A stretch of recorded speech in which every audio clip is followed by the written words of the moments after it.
Hey guys, and welcome back to our channel How to Guide. In this tutorial, we are gonna look at how to add line notification sound to device. Now let us begin. Initially, what you guys have to do is simply go to settings. At the top right, you can see a gear-like button right here. Click on it right now. And once you guys do that, this page will open up. From here, all you guys need to do is simply scroll down till you see something called as notifications. It is under the general tab. Click on it right now. And guys, this is it.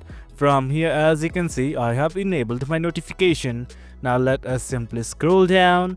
And right here, you can see something called as add line notification sounds to device. Click on it. And guys, that is it. As soon as you click on it, the line notification sound will be added to device. That is it guys. In case you want to remove it, simply click on remove.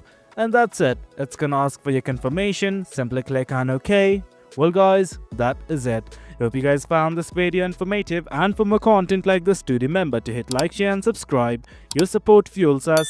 Until next time, thank you.